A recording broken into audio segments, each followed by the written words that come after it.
আপনি কি কখনো লক্ষ্য করেছেন বাইরে সব কিছু ঠিক, আপনি সব কিছু ঠিকঠাকভাবে যেমন করার তেমনই করছেন, কিন্তু আপনার ভেতরে শান্তি নেই। ঘর আছে, কাজ আছে, মানুষ আছে, ফোন আছে, তথ্য আছে, তবু মন ক্লান্ত। কেন? কারণ আমরা সারাদিন পৃথিবীর হাজার জিনিস ভাবি, হাজার জিনিস দেখি, স্ক্রল করছি, সোশ্যাল মিডিয়ায় যাচ্ছি, অন্য মানুষের বক্তব্য শুনছি, অজান্তেই অনেক কিছু কনজিউম করে ফেলছি। কিন্তু যে চিন্তা আসলে মনকে প্রশান্ত করে তাকে সময়ই দিই না। তাই আজকের এই আলোচনা আপনাদের জীবন বদলাতে পারে। ভিডিওটি শেষ পর্যন্ত দেখুন, কারণ ভিডিওর শেষে আপনাদেরকে আমি সহজ সাধনার একটি পথ বলবো, যা যে কোনো ব্যস্ত মানুষ প্রত্যেক দিন করতে পারবেন। স্বামী প্রেমেশানন্দজি মহারাজের একটি কথা দিয়ে আজকের আলোচনা শুরু করি। তিনি বলেছিলেন, মনকে শান্ত রাখতে চেষ্টা করার অভ্যাস হলো ধ্যান। অর্থাৎ সারাদিনের কাজের মধ্যে অন্তত কিছু সময় এমন একটি জিনিস চিন্তা করব যা প্রশান্ত, যা আমাদের উদ্দেশ্যকে স্মরণ করিয়ে দেয়। কি অসাধারণ সংজ্ঞা! ধ্যান মানেই শুধু চোখ বন্ধ করে বসা নয়, ধ্যান মানে মনের দিশা ঠিক করা, মনকে এমন কিছুর দিকে ফেরানো যা আমাদের ভেতরে আলো জ্বালায়। এই একই কথা জপের ক্ষেত্রেও প্রযোজ্য। আমরা দিনের মধ্যে কিছুটা সময় ঈশ্বর চিন্তা করে, আপনার যাকে পছন্দ তার কথা চিন্তা করে আপনি যদি তার নাম বারংবার স্মরণ করেন আপনার আবেগ দিয়ে, যেভাবে আপনি আপনার প্রিয়জনকে ডাকেন ঠিক সেই রকমভাবে তাকে আপনি যদি বারবার ডাকতে থাকেন, তাহলে আপনার ভেতরে একটা শান্তির তরঙ্গ তৈরি হয়। আমাদের মন সারাদিন কি করে? তুলনা করে, ভয় পায়, হিসেব করে, পুরনো কষ্ট মনে করে, ভবিষ্যৎ নিয়ে দুশ্চিন্তা করে। তাই তো সে ক্লান্ত হয়। যদি মনকে কিছুটা সময় সত্য, প্রেম, ঈশ্বর, নাম, গুরু, আত্মার দিকে ফেরানো যায়, তবেই তো শান্তি জন্মাবে। স্বামী নিগমানন্দ পরমহংসদেব এই সত্যকে অন্যভাবে বলেছিলেন। তিনি তো বলেছিলেন যে জ্ঞান, প্রেম, যোগ সমস্ত পথেই ঈশ্বরকে লাভ করা যায়, কিন্তু এর মূল স্তম্ভটা কি জানেন? মন। মনই বন্ধন, মনই মুক্তি। মন যদি বিষয়ে আসক্ত হয় তাহলে মানুষ বাধা পড়ে যায়। মন যদি ঈশ্বর আসক্ত হয় তাহলে মানুষ মুক্ত হতে শুরু করে। অর্থাৎ সমস্যা বাইরের জগতে নয়, বাইরের জগতে ঘটনা তো ঘটনার মতো করে ঘটে চলেছে, কিন্তু আসল সমস্যা হচ্ছে মনের আসক্তি। তাই ধ্যান বা জপ শুধু বসার অনুশীলন নয়, বা একটা শব্দকে বারংবার উচ্চারণ করতে থাকা নয়। ধ্যান বা জপ কি না, আসক্ত মনকে ঈশ্বরমুখী করে তোলার একটা প্রয়াস, মনকে প্রশিক্ষণ দেয়া। ঠাকুর শ্রী রামকৃষ্ণ পরমহংসদেব বলেছিলেন, যেদিকে মন সেই দিকেই জীবন।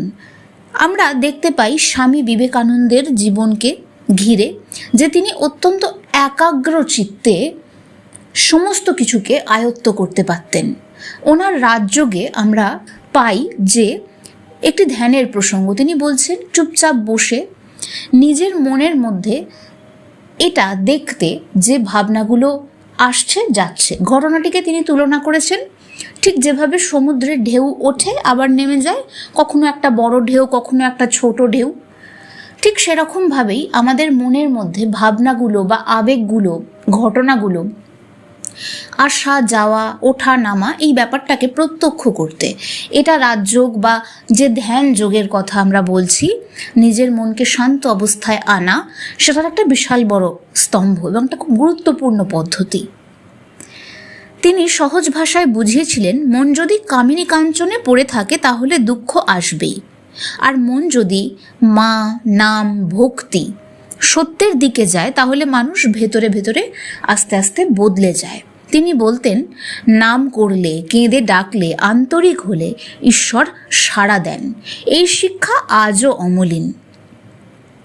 শ্রী শ্রী আনন্দময়ী মায়ের কথায় আসি, তোমরা সবসময় ঈশ্বরকে আলাদা কোথাও খোঁজো, কিন্তু তিনি তো সর্বত্র। মা আমাদের স্মরণ করিয়েছেন যে আমরা যদি ঈশ্বরকে বাইরে খুঁজতে যাই তাহলে খুঁজেই যাব, কিন্তু আসল ঈশ্বর সর্বত্র রয়েছেন, সর্বভূতে তাকে উপলব্ধি করতে হবে নিজের মধ্যে সবার আগে। তার স্মরণেই শান্তি। তার কথায় একটা গভীর রহস্য আছে।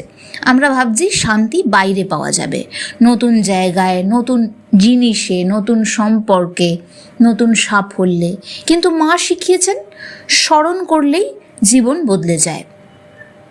ঈশ্বরকে স্মরণ করো, হরি নাম করো, অন্তর নিজে থেকেই কোমল হবে। হরি কথাই কথা, বাকি সব বৃথা। মা আরও বলেছেন যে সব কিছুর অভাব আসলে ওই একেরই অভাব। আমরা সবসময় একটা যে অভাব বোধ করি সেটা আসলে সেই ঈশ্বর চেতনার অভাব, কিন্তু আমরা সেটাকে নতুন জিনিসপত্র দিয়ে, নতুন সম্পর্ক, মানুষ ইত্যাদি দিয়ে ভরাট করার চেষ্টা করছি। এগুলো তো সব সাময়িক জিনিস, ফলে সেগুলো সাময়িকভাবে ভরাট করছে, কিন্তু আলটিমেটলি একটা টাইমের পর ওই ফাঁকা ফাঁকা ভাবটা আবার ফিরে আসছে। রাম ঠাকুরের জীবনও নাম স্মরণের এক মহাগাথা। তিনি প্রারব্ধের প্রসঙ্গ বলেছেন। তিনি বলেছেন যে প্রারব্ধ কখনো খণ্ডন করা যায় না। ঈশ্বরের হাতে সমর্পণ করে নিজের জীবনটা তার নাম করতে করতে যাপন করতে। এটা খুব সহজ কথা, এর মধ্যে একটা বিশাল বড় দর্শন লুকিয়ে রয়েছে। যে কর্ম ফল দিতে শুরু করে দিয়েছে সেটা প্রারব্ধ। যে কর্মের ফল আমি নিজেই তৈরি করেছি সেটা থেকে তো আমি বেরোতে পারবো না, কিন্তু কেঁদে কেটেও তো লাভ নেই। তাহলে এই সময়টাকে আমরা একটা শিক্ষার সুযোগ হিসেবে দেখতে পারি। আর কি করতে পারি না, আমরা ঈশ্বরের নাম স্মরণ করতে পারি। নাম যখন উচ্চারণ হচ্ছে না, আপনি নামকে নিজের আবেগের সঙ্গে যখন যুক্ত করে দিচ্ছেন, শুধু শব্দ উচ্চারণ না, নামকে জীবনের শ্বাস হয়ে উঠতে দেখছেন, ঠিক তখন নাম আপনাকে আস্তে আস্তে ঈশ্বরমুখী করে তোলে। যখন মানুষ নামকে অভ্যেস বানায়, তখন বিপদেও নাম আসে, আনন্দেও নাম আসে, ঘুমের আগেও নাম আসে, চোখের জলেও নাম আসে। তখন ঈশ্বরই ঈশ্বর। জানবেন এই সোর্সটা থেকে আপনি কিন্তু শক্তি, শান্তি পাবেন। এমনকি আপনার জীবন যদি জটিলতায় ভরপুর থাকে, আপনার সামনের পসিবিলিটিগুলো আস্তে আস্তে আপনার সামনে পরিষ্কার হতে থাকবে। এইটাই পথ। তখন নাম আর আলাদা সাধনা হবে না, নামই আপনার জীবন হয়ে যাবেন। দেখবেন খুব ক্লান্ত লাগছে, ক্লান্তির মধ্যেও আপনি তাকে ডাকছেন। আপনার জীবনে ভালো কিছু হলো, সঙ্গে সঙ্গে তাকে একটা ধন্যবাদ দিয়ে দিচ্ছেন যে ঠাকুর তুমি এত কৃপা করলে আমার জন্য।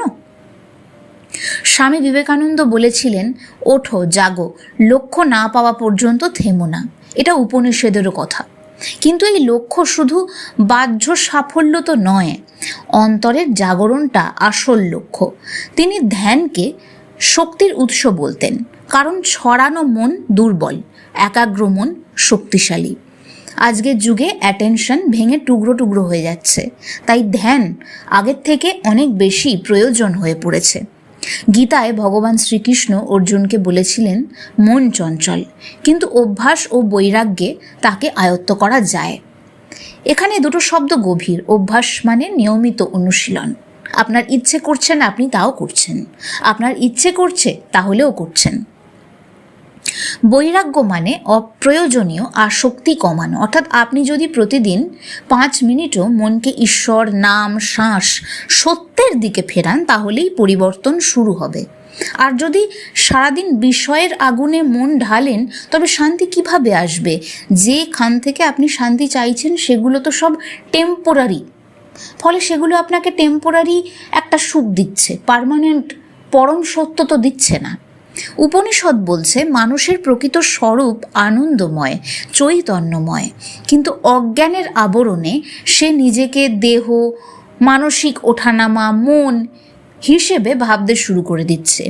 ধ্যান হচ্ছে, জপ হচ্ছে সেই আবরণ সরানোর পথ। নাম স্মরণ সেই পথকে সহজ করে দেয়, গুরু স্মরণ সেই পথে সাহস দেয়। এখন প্রারব্ধের কথা আরও একবার বলি। অনেকেই বলেন আমার ভাগ্য খারাপ তাই শান্তি নেই, কিন্তু প্রারব্ধ মানে তো শুধু পরিস্থিতি। পরিস্থিতি আপনার কাছে কিভাবে ধরা দেবে সেটা নির্ভর করছে আপনার মনের অবস্থার উপর। একই কষ্ট এক মানুষকে ভেঙে দেয়, আরেক মানুষকে জাগিয়ে দেয়। কেন? কারণ একজনের ভেতরে নাম আছে, অন্যজনের ভেতরে শুধু ভয় আছে। তাই প্রারব্ধকে ভয় পাবেন না। প্রারব্ধ মানে কিছু অভিজ্ঞতা আসবে, কিন্তু আপনি যদি ধ্যান করেন, নাম করেন, অন্তরে আশ্রয় করেন, তবে সেই অভিজ্ঞতা আপনাকে ধ্বংস করবে না, গভীর করবে। এখন প্রতিশ্রুতি মতোই বলি, ব্যস্ত মানুষের জন্য সহজ সাধনা কি? সকালে ঘুম থেকে উঠে ফোন ধরার আগে 3 মিনিট চুপ করে বসুন, শ্বাস নিন, শ্বাস ছাড়ুন, মনে মনে নাম নিন, যে নাম আপনার ভালো লাগে। শুধুমাত্র 3টে মিনিট করুন। আস্তে আস্তে সময়টাকে বাড়ানোর চেষ্টা করুন। তারপর দিনের মধ্যে যখন লাঞ্চ হলো, লাঞ্চের পর 2 থেকে 3টে মিনিট একটু সরে গিয়ে, যদি অফিসে থাকেন, বাইরে থাকেন, একটুখানি সরে গিয়ে এই ছোট্ট নিঃশ্বাসের দিকে ফিরে আসা, একটু নামের দিকে ফিরে আসা। আবার 2-3 মিনিটের পর আপনি আপনার কর্মজগতে ফিরে গেলেন। দুপুরের কাজের মধ্যে থামুন, চোখ বন্ধ করুন, মনে মনে বলুন, আমি শুধু দৌড়তে আসিনি, জাগতে এসেছি। আর নিজেকে মনে করান আপনার সামনের ঘটে যাওয়া ঘটনাগুলো আপনি নন। আপনার ভেতরে যে আবেগটা, ভাবটা তৈরি হচ্ছে, সেটা আপনি নন। আপনি হচ্ছেন দ্রষ্টা, যে সব কিছুকে চুপচাপ বসে বসে দেখছে। রাতে ঘুমের আগে সারাদিনের সব ক্লান্তি ঈশ্বরের চরণে সমর্পণ করে দিন। 108 বার তার নাম নিন, না পারলে 11 বার নিন, 21 বার নিন, কিন্তু নিয়মিত করুন। এই ছোট্ট অনুশীলন কয়েক সপ্তাহ নিজের জীবনে যুক্ত করুন। আপনি নিজেই আপনার মনের পার্থক্য বুঝতে পারবেন। মনে করিয়ে দিই কর্মযোগের কথা। আপনি কর্ম করবেন, ফলের দিকে তাকাবেন না। আপনার মন যদি সর্বদা ফলের দিকে পড়ে থাকে, তাহলে কাজ কিন্তু ঠিক করে হয় না। দেখবেন আস্তে আস্তে আপনার মনে নম্রতা আসছে, রাগ কমছে, ভয় কমছে, ভেতরে একটা স্থির জায়গা তৈরি হচ্ছে। এটাই শুরু। আপনি বুঝতে পারবেন আপনার রিয়াকশানটা আপনি চুজ করতে পারবেন, যে এই জায়গায় এইভাবে রিয়্যাক্ট করা উচিত, এই কথাটা কি বলা উচিত। আপনার নিজের ওপরে নিয়ন্ত্রণ অনেক বেশি বাড়তে থাকবে। এখানে একটা কথা মনে রাখুন, ধ্যান মানে শুধু চিন্তা বন্ধ করা নয়। ধ্যান মানে চিন্তার মালিক হওয়া। নাম স্মরণ মানে, জপ মানে শুধু জপ নয়, মানে নাম উচ্চারণ নয়। নাম স্মরণ মানে অন্তরের দিক পরিবর্তন। আমরা তাকে ডাকছি, মনটাকে তার দিকে নিয়ে যাচ্ছি। প্রার্থনা মানে শুধু চাওয়া নয়, প্রার্থনা মানে সংযোগ। আপনি কমিউনিকেট করছেন, কথা বলছেন ঈশ্বরের সাথে, আপনার সব কিছু তাকে জানাচ্ছেন। আর গুরু মানে শুধু ব্যক্তি নয়, গুরু হচ্ছেন যিনি আপনাকে অন্ধকার থেকে আলোর দিকে টেনে নিয়ে যান, পথ দেখান। যদি আপনি সংসারে থাকেন, তাও এই পথ আপনার জন্য। আপনি যদি ব্যস্ত হন, আপনি যদি ব্যবসায়ী হন, দোকানের কর্মচারী হন, যা কিছু হন, একজন ছাত্র হন, ছাত্রী হন, কর্পোরেট জগতে থাকেন, যে কোনো অবস্থায় এই পথ আপনার জন্য। আর আপনি ভাবছেন এই অভ্যাসগুলো শুধুমাত্র আপনাকে আধ্যাত্মিক করবে, তা নয়। আধ্যাত্মিকতার এই যে পটভূমিটা আপনাকে আপনার জীবনের প্রত্যেকটা ক্ষেত্রে আরও বেটার একটা মানুষ তৈরি করবে। যদি আপনি ক্লান্ত হন, তাহলেও এই পথ আপনার জন্য। কারণ ওই পরিস্থিতিতে দাঁড়িয়ে আপনি আপনার যে ক্লান্ত নিঃশ্বাসটা পড়ছে, দীর্ঘশ্বাস, তার মধ্যেও তার নামটা নিন না। আপনার সমস্ত ক্লান্তি তার পায়ে সমর্পণ করে দিন না। কারণ শান্তি কোনো বিশেষ শ্রেণীর সম্পত্তি নয়। শান্তি সেই মানুষের যে একটু সময় সত্যের জন্য রাখছে, সত্যিকারের সত্যের পথে চলতে চাইছে। এখন আপনি কমেন্টে লিখুন আপনি কোন পথ শুরু করবেন। ধ্যান, নাম স্মরণ, গীতা পাঠ, সকালের নীরবতা। আর যদি চান আমি এই বিষয়গুলো নিয়ে আলাদা আলাদা গভীর সিরিজও তৈরি করতে পারি। ধ্যান সিরিজ, প্রারব্ধ সিরিজের ভিডিও আমাদের অনেক দিন ধরে আসছে, কারণ এই বিষয়ে কথা বলার প্রচুর বিষয় রয়েছে। নাম মাহাত্ম্য সিরিজ, গীতা জীবন প্রয়োগ সিরিজ, নিগমানন্দ দর্শন সিরিজ। শেষে মনে রাখুন, মনকে আপনি যেখানে রাখবেন মন সেই দিকে যাবে। নামকে যদি শ্বাস বানিয়ে নেন ভয় কমে যাবে। ধ্যানকে যদি অভ্যাস বানিয়ে নেন অস্থিরতা কমে যাবে। গীতাকে যদি জীবনে আনেন সিদ্ধান্ত পরিষ্কার হবে।